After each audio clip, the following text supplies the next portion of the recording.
কাহিনীর শুরুতে আমরা একটা ইন্টারোগেশনের সিন দেখতে পাই।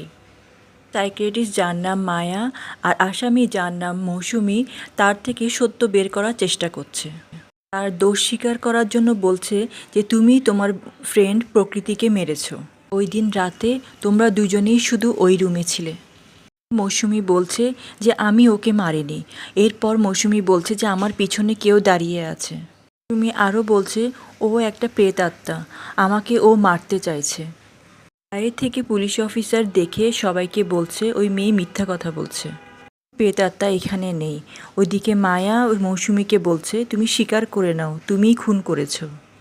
তখন মৌসুমি বলে এই সব কিছু ওই প্রেতাত্মার জন্য হয়েছে, ওই প্রেতাত্মা এখান থেকে যেতেই চাইছে না।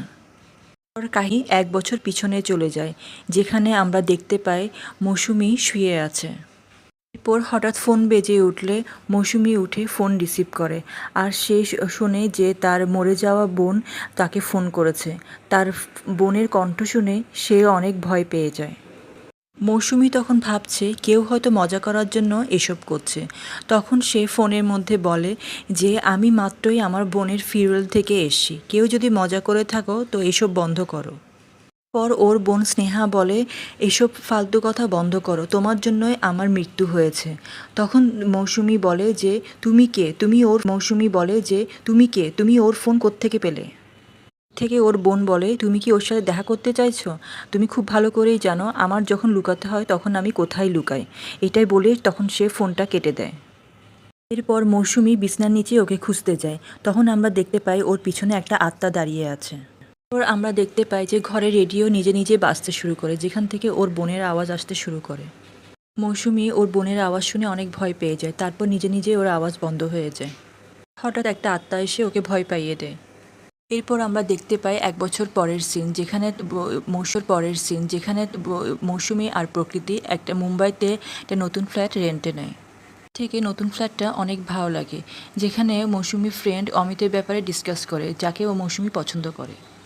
এরপর প্রকৃতি দুষ্টুমি করতে করতে বাথরুমে চলে যায়, আর হঠাৎ রুমের লাইট অন অফ হতে থাকে।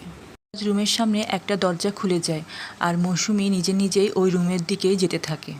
ওই রুমের মধ্যে চেক করতে গেলে দেখতে পাই ওখানে একটা কভার আছে, যেখানে অনেক ধরনের কাপড় টাঙিয়ানো আছে। তারপর হঠাৎ কাপড়ের ভিতর থেকে একটা হাত এসে মৌসুমিকে ধরে, আর মৌসুমি ভয় পেয়ে যায়। যখন সে পিছন ফিরে কাপড় সরিয়ে দেখে যে সেখানে শুধু আয়না আছে, অন্য কিছু নেই। মৌসুমি দেখে ওখান থেকে একটা আত্মা বেরিয়ে আসে, আর ও হঠাৎ ভয় পেয়ে ওখান থেকে দৌড়ে পালিয়ে আসে। সে ভয়ে প্রকৃতিকে দরজা বাড়ি দিলে প্রকৃতি শোনে না, তাই সে দেখতে পায় যে ওই আত্মা তার দিকে এগিয়ে আসছে, আর সে অনেক ভয় পেয়ে যায়। সে মাটিতে পড়ে গেলে হঠাৎ তার বন্ধু প্রকৃতি এসে তাকে সামলায়, বলে যে এখানে কেউ নেই, এখানে শুধু আমরা দুইজন। প্রকৃতি ওকে বলে তোমার থেকে তোমার বোনের মৃত্যুর থেকে বেরিয়ে আসতে হবে, তোমার থেকে মুভ অন করতে হবে। ওরা দেখতে পায় ওদের বাকি ফ্রেন্ডগুলো চলে এসছে, আর সেখানে অমিতও চলে এসছে। পর ওখানে ওরা পার্টি করতে থাকে, আর অমিত বারবার মৌসুমিকে দেখছিল। এসব দেখে প্রকৃতি বলছে যে মৌসুমির রুমের মধ্যে ওয়াইফাই কানেকশন লাগাতে হবে। এরপর অমিত মৌসুমিকে নিয়ে ওই রুমের মধ্যে চলে যায়। ওই রুমের মধ্যে ওই আত্মার আওয়াজ শুনতে পায়, আর সেই ব্যালকনিতে একটা আত্মাকে দেখতে পায়। দেখে মৌসুমি পাগলের মতো চিৎকার করতে থাকে।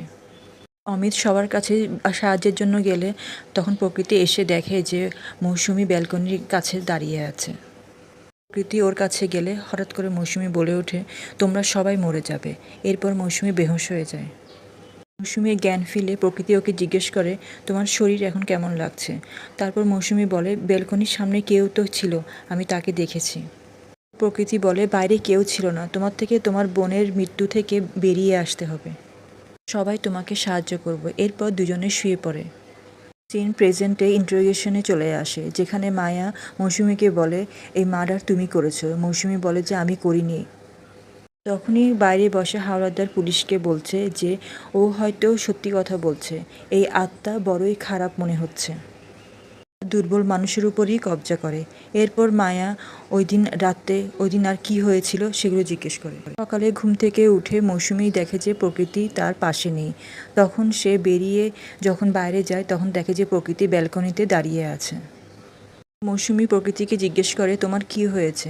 তখন প্রকৃতি কিছু না বলেই ব্যালকনি থেকে নিচে পড়ে যায়। তখনই মৃত্যুর কোলে ঢলে পড়ে।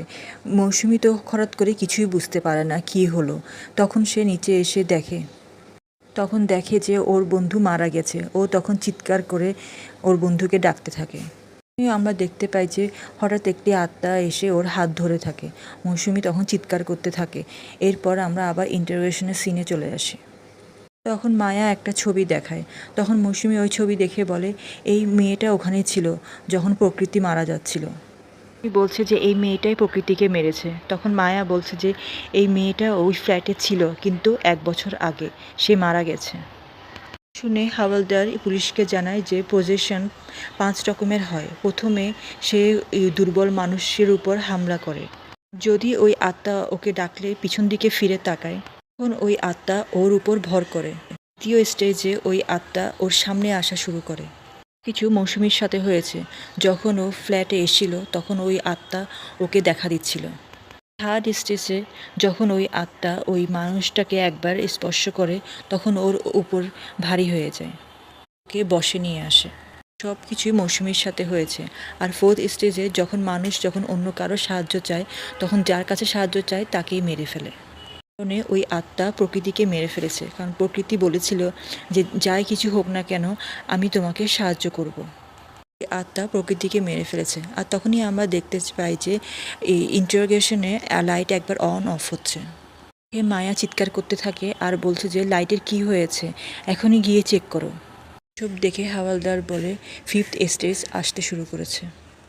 এখন ওই আত্মা পুরোপুরি মৌসুমীকে কাবু করে ফেলবে। তারপর তখনই হঠাৎ মৌসুমীর বিহেভিয়ার চেঞ্জ হয়ে যায়। মায়া তখন বলে, তোমার কি হয়েছে?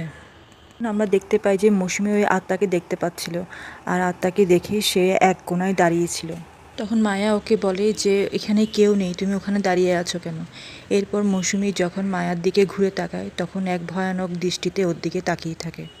আমরা দেখতে পাই যে ওই আত্মা মৌসুমীর উপর ভর করে ফেলে আর ভয়ানক দৃষ্টিতে মায়ার দিকে তেড়ে আসছিল। মায়া তখন সাহায্যের জন্য চিৎকার করতে থাকে। দেখে পুলিশ অফিসার মায়াকে বাঁচাতে আসে, কিন্তু ওই আত্মা মায়াকে মেরে ফেলে। আর এভাবে এই কাহিনী শেষ হয়ে যায়।